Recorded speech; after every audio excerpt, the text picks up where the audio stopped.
Esse tema que me proponho a refletir, ele tem um caráter muito significativo para todos nós, e especialmente a família espírita.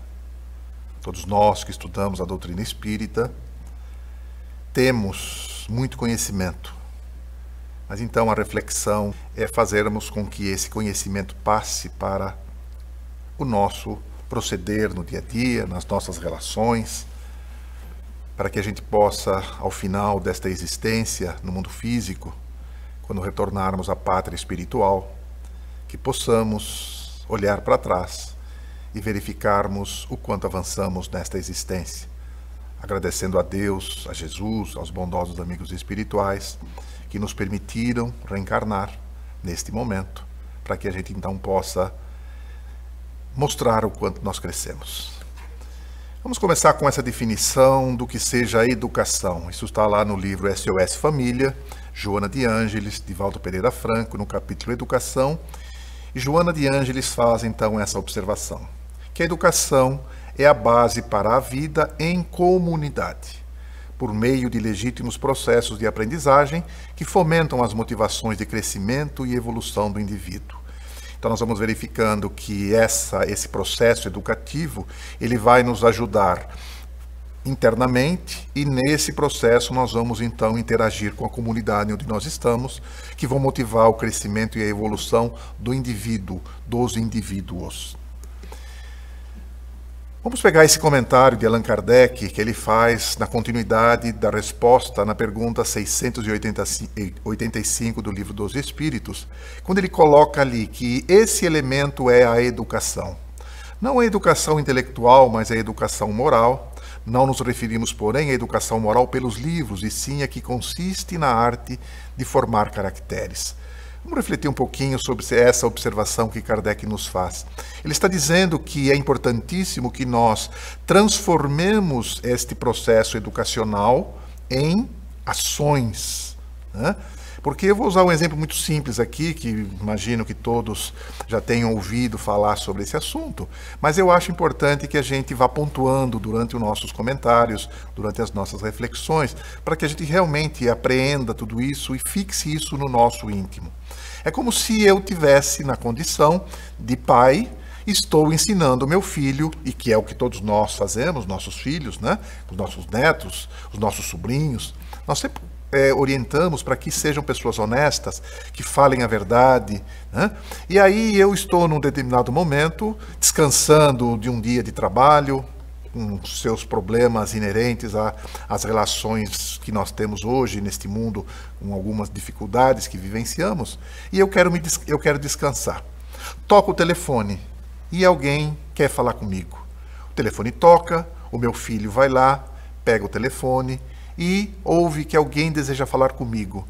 E eu digo para ele dizer que não estou. Qual é, na cabecinha dessa criança, como se processa essa realidade? Porque eu, no primeiro momento, digo que ele deve falar a verdade, que ele deve ser uma pessoa honesta. E no segundo momento eu mostro uma façanha, eu mostro um lado que contradiz exatamente esse discurso que eu sempre falo a ele. Então, é isso que Kardec coloca nesse seu comentário, que a gente precisa tomar muito cuidado entre o discurso e a prática. E aí, na pergunta 914, Kardec pergunta ao Espírito Verdade: fundando-se o egoísmo no sentido de interesse pessoal, bem difícil parece extirpá-lo inteiramente do coração humano. Chegar-se-á a consegui-lo? E a resposta que ele recebe: à medida que os homens se instruem acerca das coisas espirituais, menos valor dão às coisas materiais. Depois, necessário é que se reformem as instituições humanas que o entretêm e o excitam. Isso depende à educação. Então nós vamos verificando que Kardec trabalha nessas perguntas, nesse processo que nós estamos fazendo reflexão agora, que a educação é extremamente importante. E aí eu pegaria esse texto que na pesquisa que fiz sobre esse tema, desse cientista social chamado Jacques Delors. Ele faz um relatório que vai mostrar exatamente a necessidade da educação. E esse relatório foi feito por uma comissão especial da Unesco, que é um órgão das Nações Unidas, ligado à educação, à ciência e à cultura. Esse relatório ele foi feito em 1998. Não é um espírita falando, é um cientista social que vai apresentar para nós um documento chamado Educação, um Tesouro a Descobrir, que depois então se transforma num livro que esse companheiro, este cientista, publicou depois, Educação, um Tesouro a Descobrir. E aqui tirei alguns pontos desse relatório para que a gente possa refletir sobre a importância da educação. Ele vai dizer que a educação deve estar comprometida com o bem-estar sociomoral. Ou seja, eu tenho que criar condições, a educação precisa criar condições para que haja esse bem-estar do ponto de vista sociedade e do ponto de vista moral, que vai bem ao encontro daquilo que Kardec coloca na pergunta 914. Objetivo: espalhar luz e semear ideias. Esse é o objetivo da educação, de fazendo com que a gente, através do processo educacional, nós vamos adquirindo conhecimentos e a partir da aquisição desses conhecimentos, nós vamos iluminando o nosso caminho, nós vamos modificando as nossas ideias. A educação tem que ser continuada, é um processo contínuo. Nós sempre estamos aprendendo, seja lá o que for que eu esteja buscando. Cooperação internacional. A educação precisa estar ligada a esse processo na cooperação internacional. Ela precisa ajudar aqueles que não têm condições, muitas vezes, de ter acesso a essa realidade. A educação tem que ter um desenvolvimento autossustentado e, principalmente, educar para o desenvolvimento humano.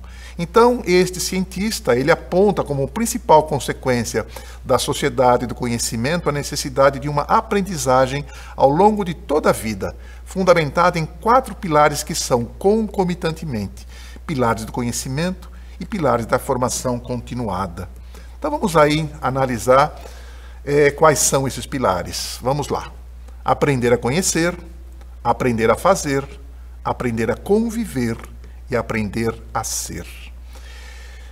4 pilares que vão, então, proporcionar essa realidade da educação para o século XXI. Infelizmente, nós não temos tempo suficiente para tratarmos com uma certa profundidade cada um desses pilares. Vamos hoje nos ater ao conhecer e ao fazer. Vou dar uma ideia muito rápida do que seja o aprender a conviver e do aprender a ser. Mas o nosso objetivo principal hoje é trabalharmos aprender a conhecer e aprender a fazer. Então, o primeiro pilar, o aprender a conhecer, exige uma atitude ativa. Eu preciso buscar o conhecimento através do estudo, através da pesquisa, através do esforço intelectual para obter respostas. Eu preciso sair da minha zona de conforto. E quando eu falo zona de conforto, eu não estou dizendo do sofá da minha casa. Eu estou falando de que eu tenho que buscar, eu tenho que ter essa inquietação na busca de respostas, na busca do conhecimento que me fará ter uma visão diferente das coisas.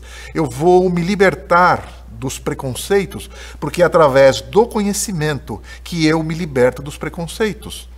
Porque quando eu conheço, eu sei me posicionar, eu sei a origem e o destino das realidades que nós estamos falando. Nós temos que buscar, através do conhecimento, o afastamento do ceticismo, que tudo engessa, que tudo nega. Temos também essa realidade da abertura para o novo, ou seja, toda vez que eu vou aprendendo, eu vou buscando novos caminhos, na busca séria do conhecimento. E aqui eu faço então a observação que eu acho importante neste momento. Os centros espíritas, eles oferecem a todos nós essa possibilidade do estudo, a possibilidade da pesquisa nos grupos de estudo, quando um companheiro se prepara para fazer um seminário, para fazer uma palestra, nós vamos buscando essas informações e nós estamos buscando informações sérias. Por quê? Porque nós vamos nos debruçar sobre os livros da codificação e as obras subsidiárias que nós temos, e aí nós vamos então nos aprofundando em determinados temas e vamos aprendendo a conhecer tudo aquilo que os espíritos, né? Esses nossos irmãos do outro lado da vida, que nos trazem de conhecimento através das suas psicografias, através das suas mensagens psicofônicas e de outras situações que a gente acaba tendo contato. Por quê? Porque o conhecimento ele faz com que eu vá evoluindo a minha consciência crítica. Eu vou melhorando a minha capacidade de tomar decisões, o meu livre-arbítrio. Isso faz, então, com que eu vá me tornando cada vez melhor. Vamos pegando essa mensagem do Cristo de conhecereis a verdade e ela vos libertará. Isso está lá em João, no capítulo 8, no versículo 32. O aprender a fazer. O aprender a fazer, ele exige coragem de correr riscos, né? Errar na busca de acertar. É nós, no nosso processo de aquisição do conhecimento, das nossas ações, de colocar no nosso dia a dia tudo aquilo que a gente aprende, a gente às vezes ainda comete alguns erros. O problema que eu entendo não é errarmos, o problema é como eu conserto esse erro, né? O fazer, eu vou descobrir novos métodos, novas maneiras de fazer as coisas. Eu vou superar os preconceitos, como já foi falado. Eu vou superar o conhecimento teórico. Eu saio da teoria e vou para a prática, né? Eu semeio novos caminhos. É a coerência entre o conhecimento e a ação. É aquilo que nós demos um exemplo agora há pouco. Eu falo alguma coisa, mas depois, na hora que eu vou colocar isso em prática, eu tenho que ter essa coerência entre o que eu falo e o que eu faço. Muito será pedido a quem muito foi dado. Está em Lucas, no capítulo 12. Conhece-se a árvore pelo fruto. Está em Lucas, no capítulo 6. Faz isso e viverás. Também em Lucas, no seu capítulo 10. Então, aprender a fazer não basta o domínio das informações e dos conceitos. Se nós olharmos o nosso dia a dia, nós vamos verificar que nós temos uma quantidade enorme de informações que chegam a todos nós pelos mais diversos meios que nós temos hoje. Facebook, Instagram, WhatsApp, notícias que nos chegam de todas as formas. Então nós temos uma quantidade enorme de informações, mas eu preciso fazer com que estas informações, não essas informações que eu estou dizendo, mas as informações que eu tenho no bem, para que eu consiga transformar isso na realidade. Porque se eu recebo esse monte de informações e não faço nada, isso é mera informação. Eu preciso transformar informações em coisas úteis, que vão fazer com que eu faça essa análise de que nós, como seres conscientes que somos, avaliamos, refletimos, medimos, ajustamos, redirecionamos e transformamos os nossos pensamentos e ações. Se nós fôssemos aqui agora nos adentrar, refletirmos a respeito dos pensamentos, nós verificaríamos que o pensamento ele é muito mais físico do que a gente imagina, ele é muito mais forte do que a gente imagina, mas não é esse o nosso objetivo hoje, porque evidentemente nas nossas múltiplas experiências reencarnatórias, esse processo de reflexão, medida, o ajuste, redirecionamento e transformação fazem parte do nosso processo educativo através das nossas provas, das nossas expiações que vivemos nas nossas existências espirituais, né? Em todas as indas e vindas que fazemos no mundo espiritual, também com as nossas missões. Nós vamos verificando então que aí, quando nós olhamos essa parábola do bom samaritano, em que nós vemos o fariseu cheio de teoria acerca da salvação, mas quem faz algo em relação àquele que está caído no terreno é o samaritano. Então nós vamos verificar que só o conhecimento ele não basta para que eu busque uma nova maneira de ser, né? Eu preciso me esforçar para que isso ocorra, porque eu preciso ter essa harmonia entre o conhecer e o agir. Vamos olhar agora desse processo de crescimento em relação à lei do progresso. A lei do progresso é um processo contínuo de crescimento e aprendizagem. Eu tenho nas minhas existências ações boas, ações não tão boas, que vão fazendo com que eu vá interferindo, sendo atingido por esta lei lei do progresso, e pela lei de causa e efeito. Tudo isso vai fazendo, então, que eu vá adquirindo as minhas experiências, as minhas ações boas e as minhas ações não tão boas. E essas experiências, então, vão me ensinando, vão me corrigindo, vão me renovando, vão me restaurando, aperfeiçoando. E a partir de um momento desse nosso processo de aquisição desse conhecimento transformado em ação, nós vamos conquistando, então, o nosso crescimento espiritual.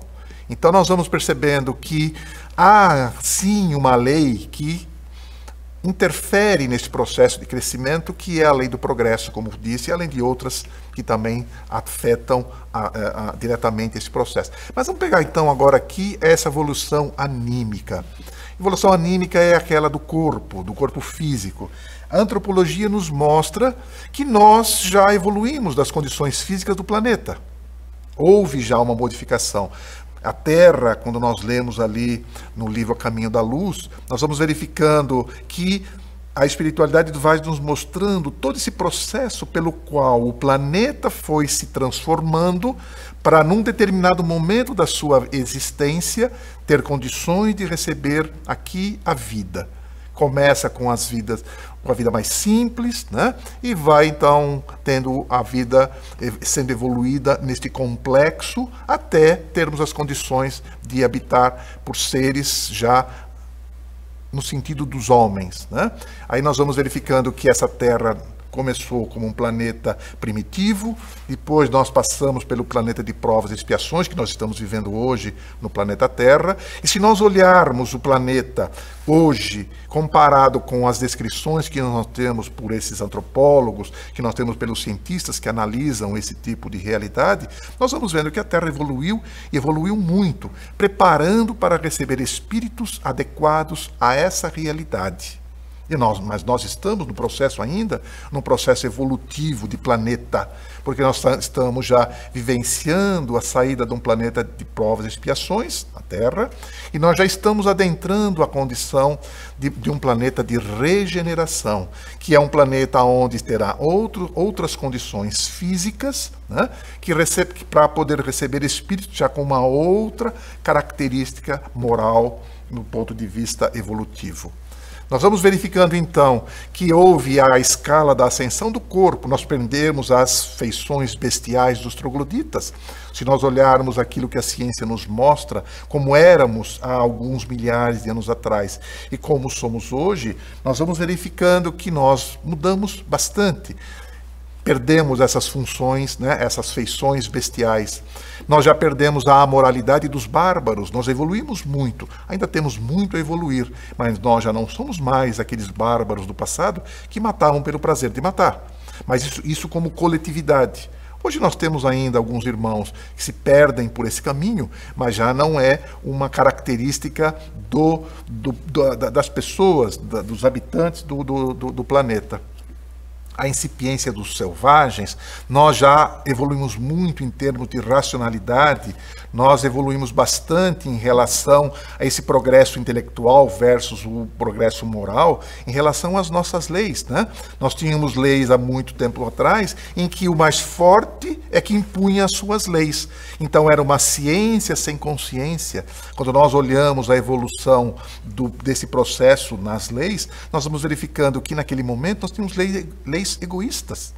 Por exemplo, no nosso país, nós já tivemos leis que permitiam que nós tivéssemos escravos. Era lei. Se eu tivesse escravo, eu estava dentro da lei. Mas nós vemos, evidentemente, que isso era uma lei extremamente sem nenhum tipo de consciência, que discrimina pessoas pela sua cor. E, na verdade, nós vamos percebendo que isso já não é mais o normal nessa realidade. Acontecem esses problemas ainda? Acontecem, mas eles são muito mais segregados, muito menores do que era num passado, aliás, num passado muito recente. E a nossa evolução espiritual? Falamos da evolução do planeta, nós falamos da evolução do corpo, né? Do corpo físico, e agora a evolução desse ser espiritual. Os imortais nos mostram que, por determinismo divino, seremos perfeitos. Todos nós temos dentro de nós a semente da perfeição. E essa perfeição, essa semente desabrochará a partir do momento em que eu lhe dê condições adequadas para que ela possa desabrochar. E quais são então essas qualidades ou essas condições para que essa semente desabroche? É quando eu vou colocando no meu dia a dia os ensinamentos do Cristo. Quando nós olhamos a lei máxima de Jesus, fazer ao próximo, amar a Deus sobre todas as coisas e o próximo como a nós mesmos, quando nós conseguirmos aplicar isso no nosso dia a dia, em que eu desvisto dos meus, daquilo que eu tenho muitas vezes direito, para que eu possa dar a alguém uma condição melhor, não tenho mais o egoísmo dentro de mim, não tenho mais o orgulho, nós vamos percebendo então que este processo é um processo que fará com que essa semente da perfeição comece a desabrochar. Que os espíritos não retrogradam, ou seja, conquistas que eu já tive, eu não as perco. Então esse também é um processo que está sendo administrado ou sendo afetado pela lei do progresso. O progresso se dá pelas qualidades morais e pela inteligência. A fixação das virtudes no ser espiritual, a partir do momento em que isso é conquista, eu vou então avançando passo a passo na senda do bem. Qual o maior obstáculo ao progresso? A resposta que Kardec recebe na pergunta 785: o orgulho e o egoísmo. Refiro-me ao progresso moral, porquanto o intelectual se efetua sempre. Então, se nós formos olhar as nossas existências atuais, nós vamos verificando que intelectualmente nós já evoluímos nesta existência pelo conhecimento. Nós fomos adquirindo conhecimentos que faz com que nós, hoje, sejamos melhores do que éramos há alguns anos atrás, né? Mas nós, como é colocada por esta resposta que o Espírito de Verdade coloca, né? Nós apresentaremos o progresso a partir do momento em que nós começarmos a demonstrar este progresso moral nas nossas relações. Em função disso, nós ainda temos fome no mundo, nós ainda temos a violência, nós ainda temos o abismo entre os países ricos e os países pobres. Quando nós estudamos ali no Livro dos Espíritos, na parte 3ª, que fala sobre as leis morais, nós vamos verificar ali que existe uma lei chamada Lei de Sociedade. E quando nós estudamos essa lei, nós vamos verificando que esses pontos ainda são pontos que nós, humanidade, permitimos que ocorram. Porque, na verdade, o mundo produz quantidade suficiente de alimentos para alimentar todo mundo. Mas, evidentemente, em função de uma série de realidades, dessa falta de evolução moral, da fraternidade, da solidariedade, da misericórdia, nós ainda temos esses pontos ainda muito difíceis de nós colocarmos em prática aquilo que a gente tem em teoria. Então nós vamos verificando que a proximidade temporal das bombas de Hiroshima e Nagasaki e os horrores da Segunda Guerra Mundial, uma guerra devastadora na humanidade. E se nós formos verificar o porquê que elas ocorreram, sempre está por trás destas guerras e de outras guerras que se nós formos estudá-las, nós vamos verificando que existe sempre ali o orgulho e o egoísmo. Eu sou mais forte que você e você tem aquilo que eu quero. Se eu sou mais forte que você, eu vou tomar. Então nós vamos percebendo que neste processo, nós vamos mostrando que ainda nós temos grandes dificuldades para aplicar no nosso dia a dia este conhecimento. O comunismo caiu sem trazer a igualdade. O capitalismo ainda mata de fome os mais pobres. E nós vamos verificando que tudo isso acontece por quê? Porque falta solidariedade, porque falta fraternidade e porque falta amor ao próximo. Isso vai fazendo então que eu a cada vez mais ainda verifique que o orgulho e o egoísmo ainda estão presentes nas nossas relações. E aí Kardec pergunta, na pergunta 918, por que indício se pode reconhecer em um homem o progresso real que lhe levará o espírito na hierarquia espírita? Então nós vamos, evidentemente, é uma resposta muito, muito interessante, ela é longa, né? Eu tirei aqui alguns pontos somente para que nós façamos a nossa reflexão. O espírito prova quando todos os atos da sua vida corporal representam a prática da lei de Deus. pratica a lei de justiça, amor e caridade. Se não fez o mal, se fez todo o bem que podia. Eu entendo que muitos de nós já não fazemos o mal com a intenção de prejudicar ninguém. Às vezes nós praticamos o mal, muitas vezes, porque eu entendo que aquilo que está acontecendo não tem nada a ver comigo. Então eu me afasto, né? E isso não é o suficiente, porque muitas vezes eu não pratico o mal por conveniência ou por conivência. O mal está acontecendo ao meu lado, mas eu não quero me envolver. Eu não estou praticando o mal. O mal está sendo praticado por uma outra realidade, numa outra circunstância. Mas eu poderia fazer algo, mas não faço. Porque eu não quero me envolver, seja lá por quais razões, eu não faço isso. Mas a pergunta e a resposta levam exatamente a esse aspecto. Se nós fizermos todo o bem que nós podíamos, que estivesse ao nosso alcance de fazer. Porque enquanto eu ainda não sair dessa condição de não fazer o mal, mas não fazer todo o bem que eu poderia, eu ainda não atingi este progresso real que elevará o espírito na hierarquia espírita. Nós estamos falando aqui de hierarquia espírita naquelas perguntas do Livro dos Espíritos, de perguntas de 100 a 113, quando Kardec está trabalhando ali o quê? As ordens espirituais. Os espíritos de terceira ordem, os espíritos de segunda ordem e os espíritos de primeira ordem. Terceira ordem são os espíritos imperfeitos, com as suas características que ele vai colocando ali no livro. Lógico, não são características que estão fechadas, mas no sentido de nós tenhamos uma ideia para podermos olhar o que acontece no universo, no nosso mundo, e nós vamos verificando que ainda muitas daquelas características estão presentes na humanidade. Quando nós olhamos ali nos espíritos de segunda ordem, que são os espíritos bons, nós vamos verificando ali agora uma série de outras características que se contrapõem aos da terceira ordem. Isso vai mostrando então essa hierarquia, esse processo evolutivo passo a passo de crescimento. E os espíritos de primeira ordem, que são os espíritos perfeitos. Então nós vamos nesse processo avaliando esta realidade. E nós vamos entendendo, então, por que o Espírito Verdade, nesta resposta, vai colocando essas características. Se não fez o mal, se fez todo o bem que podia, faz o bem pelo bem, faz o bem sem pensar no retorno. Eu faço algo, mas eu não espero nada em troca. A resposta daquilo que eu faço para alguém, a resposta que eu vou obter depende do outro, não depende mais de mim, mas a minha parte eu fiz. É bondoso, é humanitário, é benevolente, é indulgente, não é vingativo, perdoa. Quando nós olhamos esses 3 itens que estão aí, nos remete exatamente à pergunta quando Kardec faz o Espírito Verdade, de como é a caridade entendida por Jesus. E ele vai obter como resposta que é a indulgência, a benevolência e o perdão. E nós vamos verificando ainda que nós temos ainda grandes dificuldades em relação a isso, né? Essa caridade. Por que eu estou dizendo isso? Porque muitas vezes nós já, quando estudamos a doutrina espírita, essa resposta é uma resposta que todo espírita tem.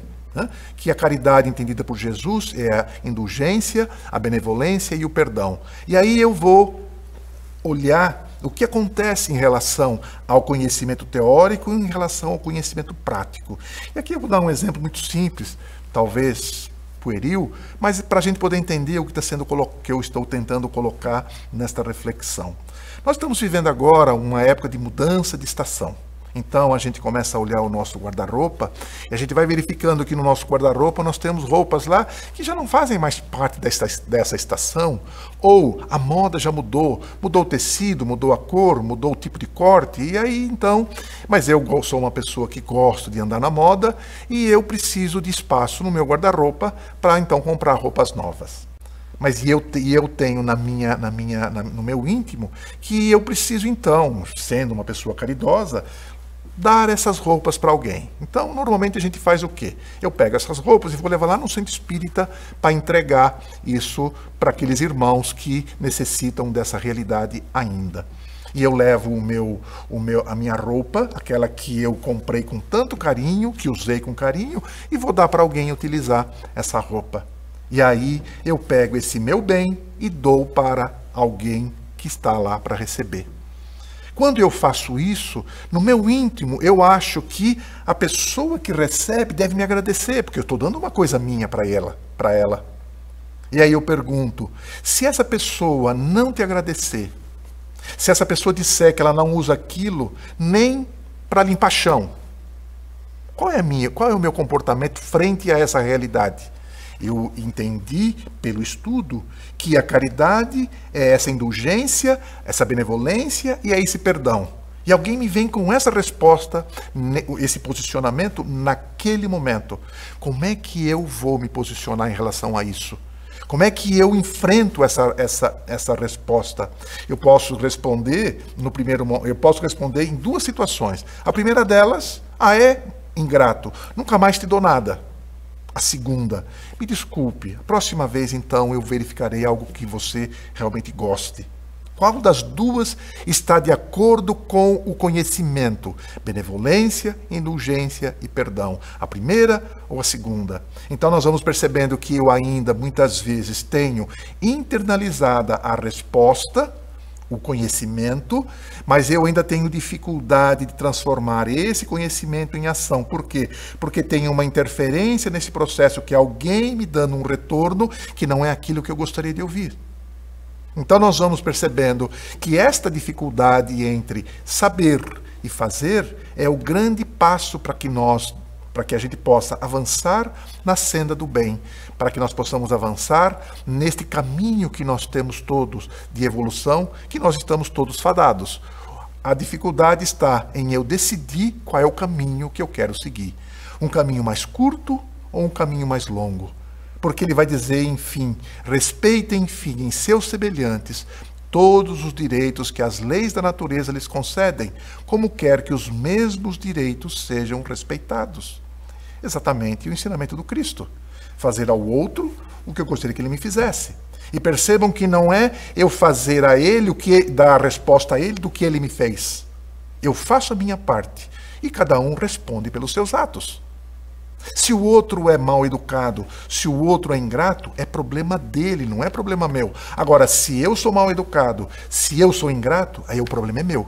Porque eu ainda estou respondendo ao mundo aquilo que o mundo me oferece. Então nós ainda estamos aguardando, nós não estamos ainda aplicando esse conceito de fazer ao outro o que eu gostaria que ele me fizesse. Nós falamos então, desses 4 pilares, vamos falar rapidamente também sobre o aprender a conviver. Implica em construir uma identidade própria e cultural, situar-se com os outros seres, compartilhando experiências e desenvolvendo responsabilidades sociais. Fazei aos outros o que gostarias que eles vos fizessem. Está em Mateus, no seu capítulo 7. Então, esse aprender a conviver consiste em desenvolver a compreensão dos outros e a percepção das interdependências na realização dos projetos comuns, preparando-se para gerir conflitos, fortalecendo sua identidade, respeitando valores pluralistas, compreensão e busca da paz. Mas vamos transformar este texto tão bonito, né, que está aí, em coisas práticas. É as situações do cotidiano, as minhas boas maneiras, o meu perdão, a solidariedade, a sinceridade e o respeito às diferenças individuais. Existe um livro do nosso querido Raul Teixeira, chamado Para Uso Diário. Eu não me recordo agora qual é o número do capítulo, mas o capítulo chama-se Não Passe Recibo. Quem tiver a oportunidade de ler este livro e este capítulo em específico, vai entender exatamente o que nós estamos falando aqui. Porque ele vai mostrando, o Espírito Camilo vai mostrando que eu não posso mais, a partir de um momento em que eu já tenha essa compreensão, essa conscientização, de pautar a minha vida em resposta ao que os outros me fazem. O que os outros fazem é problema deles, não é problema meu.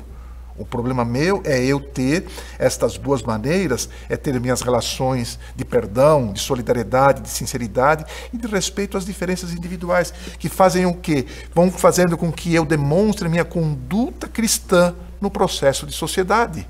Vai fazendo com que, então, eu respeite, que eu tolere e que eu coopere fraternalmente. Olha aí todos esses pontos que nós comentamos até agora estão muito alinhados com aquele relatório do Jacques Delors, quando ele vai fazendo aquela série de observações a respeito do que seja a educação para o século XXI.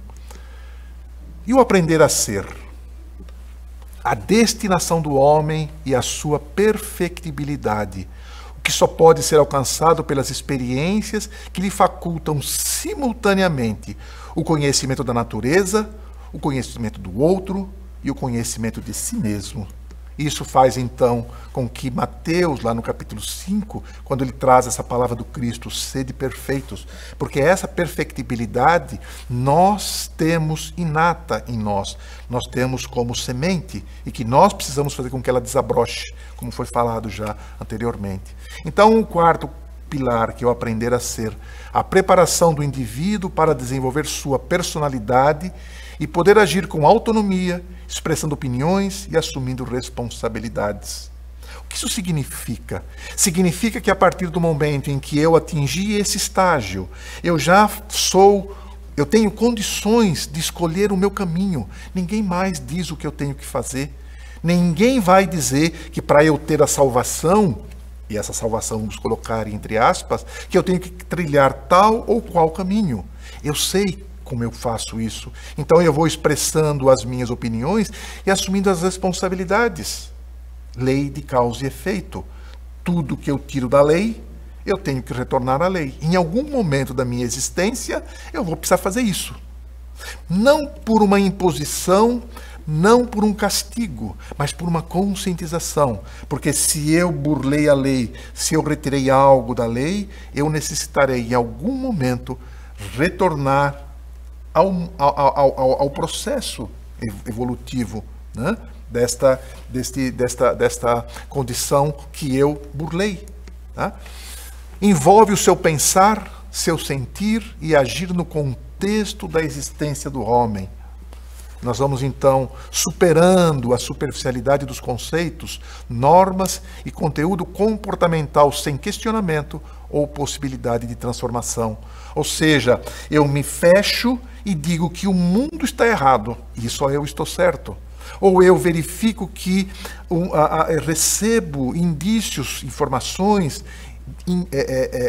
nas minhas relações das pessoas me mostrando um determinado comportamento, mas eu não quero me modificar. Eu sou assim. Então nós vamos percebendo que este processo do aprender a ser fará com que a gente também avance na senda do bem. A destinação do homem à sua perfectibilidade. O descobrir como ser integral, bio, psico, social e espiritual. Nós somos esse conjunto do corpo físico, da nossa mente, das nossas relações no mundo físico e das nossas relações no mundo espiritual. Então nós vamos verificando que esse aprender a ser fará com que que nós temos essa herança divina das ações próprias do aprender a ser na perspectiva cristã, colocar aqui tudo aquilo que a gente aprende na nossa doutrina especificamente. Na pergunta 922, a felicidade terrestre é relativa à posição de cada um. O que basta para a felicidade de um constitui a desgraça de outro. Haverá, contudo, alguma soma de felicidade comum a todos os homens? É uma pergunta muito interessante que Kardec faz ao Espírito Verdade. Porque ele vai dizer o seguinte, que se a felicidade terrestre ela está relativa à posição de cada um de nós, quando eu tenho uma posição de felicidade para alguém, é possível que nesta condição de felicidade de um, ela possa ser a desgraça do outro. Então ele pergunta, existe alguma coisa que seja mediana, ou seja, que atenda às duas condições? E a resposta que Kardec recebe, para mim, é uma das respostas mais interessantes do Livro dos Espíritos, que ele vai dizer o seguinte, com relação à vida material, é a posse do necessário. Com relação à vida moral, a consciência tranquila e a fé no futuro. Então essa seria a felicidade mediana entre esses dois opostos, né? Em que nós colocamos da felicidade de um que pode naquele momento mesmo, naquela mesma felicidade minha, ser a desgraça de uma outra pessoa. Então quando eu tenho do ponto de vista material a posse do necessário, e aqui valeria uma discussão mais aprofundada do que seja necessário, mas nós não vamos entrar nisso agora, né? Mas é aquilo que eu preciso realmente para viver, ou aquilo que é supérfluo, né? Então essa seria a discussão. Mas ele diz o seguinte, com relação à vida moral, eu ter a consciência tranquila e a fé no futuro. Fé no futuro em que sentido? Se eu sou, sendo pela nossa crença, que somos espíritos que vivemos outras existências, que somos espíritos que teremos a eternidade à nossa frente, se hoje passo por dificuldades, por alguma razão eu estou vivendo, como nós dissemos no início da nossa reflexão, nós temos o quê? Nós temos que devolver à lei o que retiramos da lei. E por consciência, nesse processo de preparação das nossas reencarnações. Se nós quisermos estudar um pouquinho mais sobre isso, leiamos o livro Missionários da Luz, no seu capítulo que fala sobre experiências reencarnatórias. Lá André Luiz vai descrever como é o departamento das reencarnações no nosso lar. E ele vai mostrando como é que é feito esse trabalho, a conscientização dos espíritos, dos seus pedidos para as reencarnações.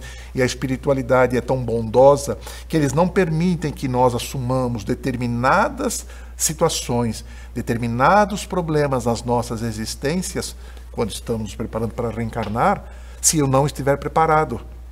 Porque se eu não estiver preparado e assumo aquilo, fatalmente eu faliria.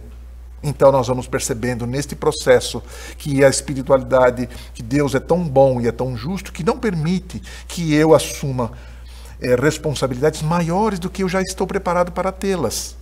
Então nós vamos vendo nesse processo toda a realidade das nossas vidas espirituais, das nossas vidas no mundo físico e no mundo espiritual, que estão relacionadas com essa realidade que estou colocando. E é muito interessante que André Luiz, então, estando nesse departamento, ele ouve em algum momento alguém comentar a respeito dos completistas. Então, o espírito que está ali trabalhando, né, com o André Luiz, que é o coordenador desse departamento, ele vai explicar a André Luiz o que sejam os completistas. E ele vai dizer, não com essas palavras, mas com esse sentido, dizendo que completistas são aqueles irmãos que reencarnam na Terra, saem desta colônia, nosso lar, reencarnam na Terra e ao término das suas existências retornam a esta colônia e retornam na condição daqueles que completaram integralmente o seu planejamento, a sua programação reencarnatória. Mas ele vai dizer que, infelizmente, muitos daqueles irmãos que saem daquela colônia, reencarnam na Terra e quando retornam mais endividados do que quando foram. Então nós vamos percebendo a responsabilidade que nós temos em relação a isso, porque nós mobilizamos no mundo espiritual e no mundo físico elementos, condições para que a gente possa aplicar nas nossas existências o nosso planejamento. Imaginem o quanto trabalho nós damos à espiritualidade para reencarnar. As condições adequadas para que nós reencarnemos. E a partir do momento em que eu tenho essa oportunidade, eu venho a este mundo físico, pratico as minhas ações em função do meu livre-arbítrio, em função das minhas decisões, e quando retorno ao mundo espiritual, eu vou verificar que se apliquei bem as minhas decisões, o meu livre-arbítrio, eu terei o quê? Uma condição de completista. Ou então retorno ao mundo espiritual e vou verificar que todo aquele meu planejamento, que eu mobilizei tantos recursos da espiritualidade no mundo físico, e eu, no fim, acabo sendo um daqueles que faliram nesse processo. Então, nós vamos percebendo que neste contexto, ele vai perguntar, então, Kardec pergunta ao Espírito Verdade, no 967, em que consiste a felicidade dos bons espíritos, o de segunda ordem? Em conhecerem todas as coisas, em não sentirem ódio, nem ciúme, nem inveja, nem ambição, nem qualquer das paixões que ocasionam a desgraça dos homens. O amor que os une lhes é fonte de suprema felicidade. Não experimentam as necessidades, nem os sofrimentos, nem as angústias da vida material. São felizes pelo bem que fazem. Então, neste processo, já encaminhando para o encerramento das nossas reflexões, eu acho que, por tudo que nós estudamos, pelos itens que nós colocamos até agora, conhecimento nós já temos, Mas vamos refletir um pouquinho como eu me avalio no papel de pai e mãe. Como eu sou como pai e mãe? Como é que eu me relaciono com aqueles espíritos que reencarnaram como meus filhos, minhas filhas? Como é que eu me relaciono com eles? Eu estou preocupado em ajudá-los? Eu estou preocupado em cuidar para que eles desenvolvam bons conceitos, que eu ajude a formação do caráter deste indivíduo, né? Filho ou filha que eu tenho que eu recebi na minha vida, e nós, como espíritos, nesse processo, nós também fazemos um aceite, né? Porque nesse processo, no nascimento, da concepção, o pai, a mãe e o espírito reencarnante têm os seus compromissos e assumem os seus compromissos. Né? Como eu sou como filho e como filha, posso não ter tido o pai e a mãe que eu gostaria que tivesse, mas, como eu disse, nós falamos até agora, não importa a ação do outro, importa a minha ação. Como é que eu me comporto como filho ou como filha? Como eu sou como esposo, como marido, como mulher? Como é que eu sou nesta relação? Sou aquele que impõe ou aquele que concede? Sou aquele que ajuda ou sou aquele que só atrapalha? Como eu sou como profissional? Sou um bom profissional? Eu aplico todo o meu conhecimento nas minhas relações que vivo, na minha vida profissional, fazendo sempre o melhor, não procurando passar ninguém para trás, dando sempre as melhores informações. Como eu sou como pedestre? Porque é importante que a gente analise isso. Quando eu estou na rua andando, eu penso e exijo que o motorista do carro me respeite, que ele tenha consciência de que ele está num veículo e eu estou a pé. E como eu sou como motorista? Quando eu estou na condição inversa, eu respeito o pedestre? Eu respeito o outro motorista? Eu respeito as leis de trânsito? Ou eu só respeito as leis de trânsito quando eu tenho ali um equipamento que vai me denunciar? Seja um radar, seja lá o que for. Porque muitas vezes a gente percebe, né? Nós vamos andando numa condição. Quando tem um radar, a gente diminui para aquilo que o radar exige, e a partir daquele momento a gente continua na condição anterior. Então, eu preciso me verificar neste processo, como eu sou como passageiro. Não tenho carro, mas eu uso ônibus. Quando eu estou dentro de um ônibus, eu respeito os mais velhos, eu respeito aquela senhora grávida que chega e precisa de um local para se sentar. Ou eu sou daqueles que, quando chega alguém nesta condição, eu finjo que estou dormindo para que eu não possa ser incomodado. Como eu sou como praticante de uma religião, todas as religiões pregam o bem, todas, sem exceção.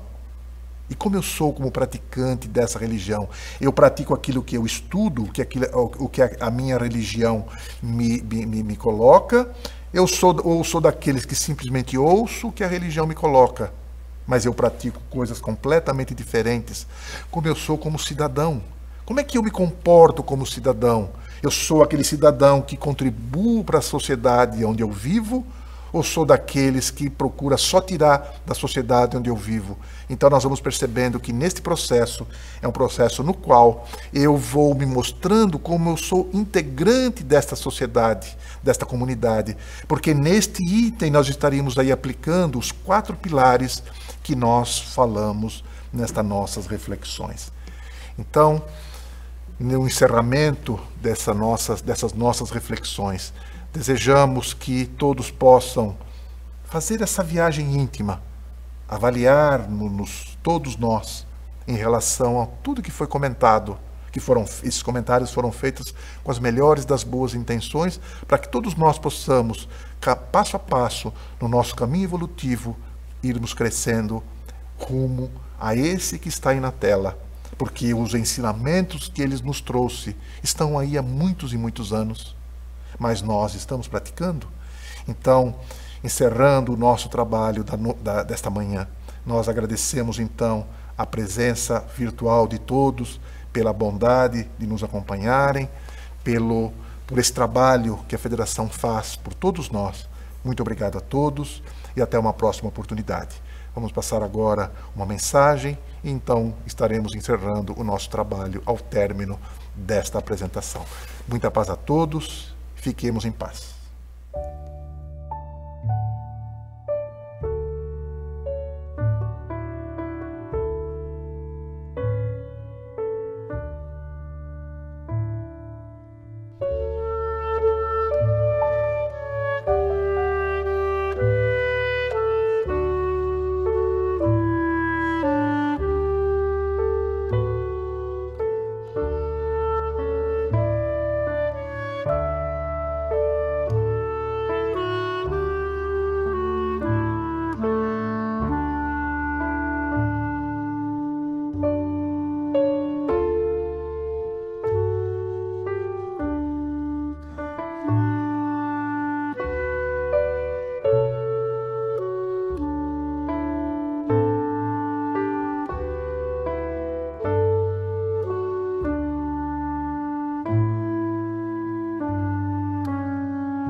Muita paz a todos.